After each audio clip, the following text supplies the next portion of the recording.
जिस नक्षत्र में यहाँ अमृत की बूंदें गिरी थी। गणनाओं के अनुसार जब बृहस्पति वृषभ राशि में और सूर्य चंद्रमा मकर राशि चक्र में प्रवेश करते हैं, तब प्रयागराज में कुंभ पर्व आयोजित किया जाता है। सनातन धर्म की प्राचीनतम धरोहर माना जाने वाला ये कुंभ पर्व भारत ही नहीं बल्कि विश्व भर से आए करोड़ों श्रद्धालुओं का स्वागत करता है। कुंभ पर्व केवल एक पर्व ही नहीं बल्कि एक तीर्थ का अवसर भी है, जहां लाखों करोड़ों श्रद्धालु कल्पवास के नियमों का पालन करते हैं। पौष पूर्णिमा से लेकर माघ पूर्णिमा तक चलने वाले कल्पवास के दौरान तीर्थालु सांसारिक सुखों को त्याग कर तपस्वी संतों की तरह कुटिया में रहते हैं।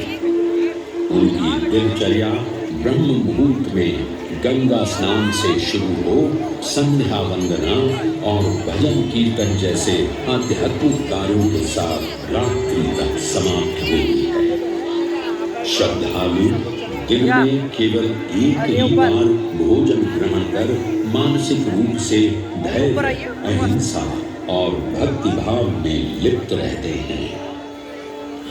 ऐसी मान्यता है कि जो कल्पवासी मोक्ष की अभिलाषा लिए कुंभ पर्व में कल्पवास के नियमों का पालन करते हैं, उन्हें मोक्ष अवश्य ही प्राप्त होता है।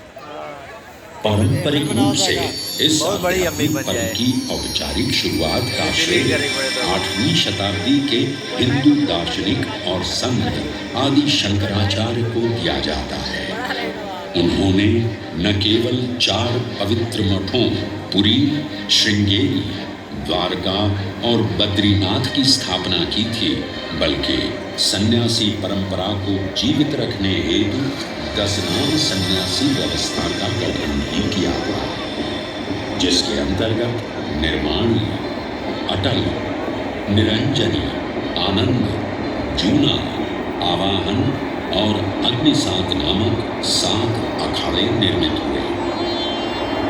आदि शंकराचार्य का उद्देश्य शास्त्रों के ज्ञान को आपस में साझा कर सनातन धर्म के दार्शनिक आधारों को सुदृढ़ और परिपक्व करना था।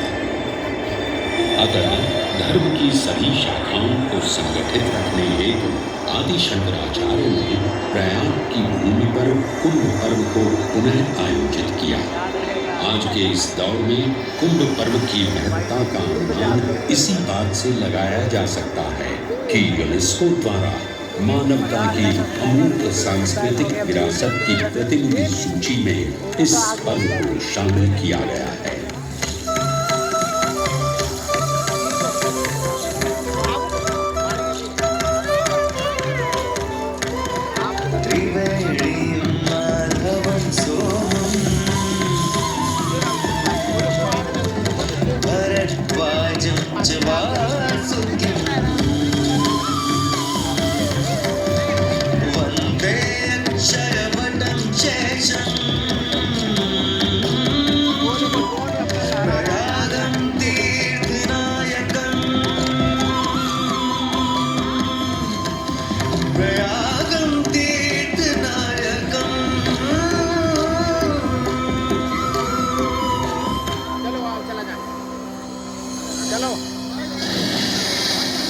त्रिवेणी, माधव, सोम, भरद्वाज, वासुकी, अक्षयवट और शेषनाग, प्रयाग के इन 7 तीर्थ नायकों की हम वंदना करते हैं।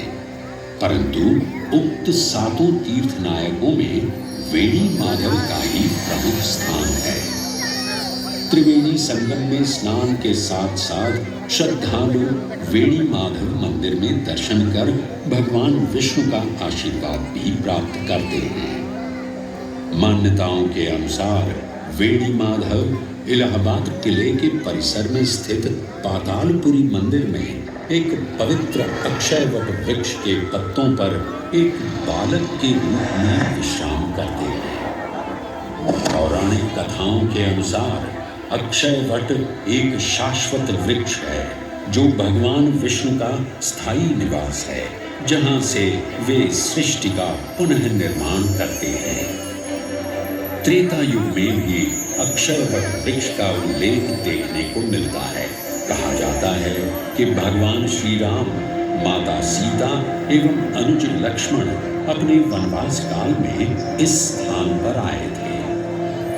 वैसे तो भगवान श्री राम का वनवास प्रयाग में श्रृंगी ऋषि को समर्पित श्रृंगवेरपुर धाम से आरंभ होता है।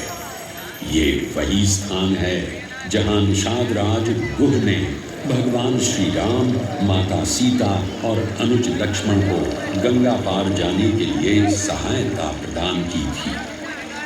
श्रृंगवेरपुर से प्रभु श्री राम ऋषि भरद्वाज के आश्रम पहुंचे थे। भरद्वाज मुनि बसहि प्रयागा, गोस्वामी तुलसीदास जी ने रामचरितमानस में ऋषि भरद्वाज का निवास स्थान प्रयागराज ही बताया है। ऋषि भरद्वाज से त्रिवेणी संगम की महिमा सुन प्रभु श्री राम, माता सीता और अनुज लक्ष्मण त्रिवेणी संगम में स्नान कर तीनों नदियों का आशीर्वाद प्राप्त करते हैं।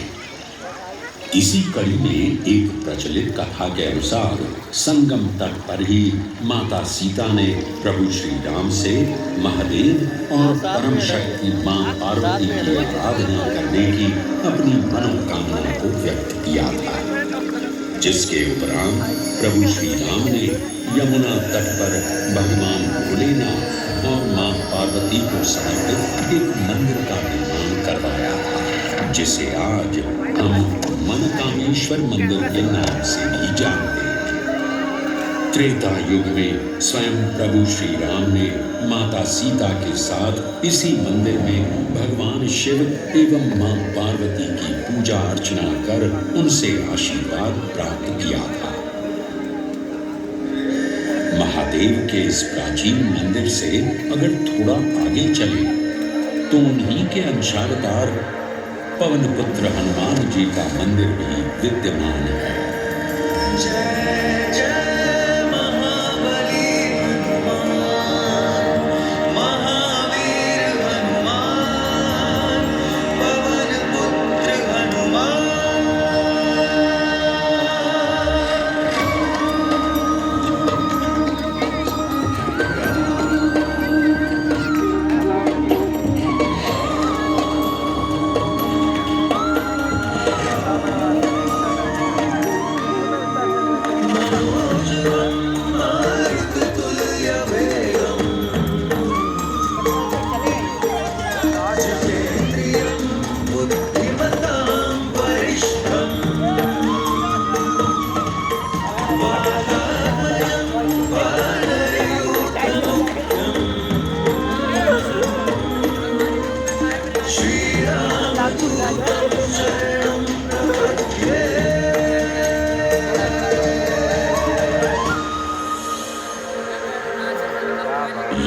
एक ऐसा अनूठा मंदिर है जहां हनुमान जी लेटे हुए दिखाई देते हैं। प्रचलित कथाओं की माने तो हनुमान जी के आदेशानुसार बाघंबरी बाबा को इस तट पर उत्खनन करते समय हनुमान जी की एक दिव्य मूर्ति प्राप्त हुई थी, जिसके फलस्वरूप आज यहाँ बड़े हनुमान जी का मंदिर विद्यमान है। इस चमत्कार से विस्मयाभिभूत हुए बाबा बाघंबरी ने हनुमान जी की सेवा में अपना जीवन समर्पित कर दिया। आज भी इस मंदिर की देखरेख का कार्यभार बाघंबरी गद्दी ने ही संभाल रखा है। पुराणों एवं अनेक धार्मिक ग्रंथों में वर्णित प्रयाग क्षेत्र के कौशाम्बी का उल्लेख देखने को मिलता है। कौशाम्बी प्राचीन भारतीय वत्स महाजनपद की राजधानी थी। गौतम बुद्ध ने अपने तपस्वी जीवन के 6ठे और 9वें वर्ष यहीं बिताए और अपने अनुयायियों को कई महत्वपूर्ण धर्मोपदेश भी दिए। बौद्ध धर्म से अगर जैन परंपरा की ओर चले तो ऐसी मान्यताएं आज भी प्रचलित हैं। कि प्राचीन तीर्थंकर ऋषभदेव ने भी वत्स देश में ही ज्ञान प्राप्त किया था। इसके अलावा छठे जैन तीर्थंकर पद्म प्रभु का जन्म इक्ष्वाकु वंश में राजा श्रीधर और रानी सुसीमा देवी के घर कौशाम्बी में ही हुआ था। यहाँ तक कि मगध सम्राट अशोक ने भी अपनी शाही देखभाल के लिए इसे अपनी उपराजधानी बनाया था। तथ्यों को टटोलें तो अशोक की लाट आज भी इस क्षेत्र में देखने को मिलती है। धार्मिक विविधता से परिपूर्ण प्रयाग क्षेत्र एक ऐसा अनूठा क्षेत्र है जहां ज्ञान का प्रकाश फैलाने सिख गुरु भी पधारे हैं। प्रयागराज के अहियापुर में स्थित गुरुद्वारा पक्की संगत साहिब इसी की एक बेजोड़ निशानी है। माना जाता है कि श्री गुरु तेग बहादुर जी अपनी यात्रा के दौरान 6 महीने इसी स्थान पर रुके थे। यहाँ वे प्रार्थना और ध्यान करते थे, इसलिए इसे तप स्थान भी कहा गया है। ये कहना गलत नहीं होगा कि त्रिवेणी संगम के तट पर गुरुओं संतों की शिक्षाओं का अनोखा समावेश है। ये गुरुद्वारा पक्की संगत साहिब। इलाहाबाद या इलाहाबाद के नाम से कुछ समय के लिए चर्चित ये प्रयागराज आज भी जीवंत है। धर्म और संस्कृति का अनूठा इतिहास संजोए हुए तीर्थराज प्रयागराज में वेणी माधव, शिव और शक्ति के विभिन्न स्वरूप आज भी विद्यमान हैं, जो इस पावन क्षेत्र को अद्वितीय बनाते हैं। प्रयागराज की इतनी विशाल पृष्ठभूमि समझने के बाद लगता है कि ये कहना कभी गलत नहीं होगा कि प्रयागराज सिर्फ एक शहर नहीं बल्कि अपने अंदर दैवीयता, विविधता और धार्मिकता को संजोए हमारा पूर्ण गौरवशाली इतिहास है।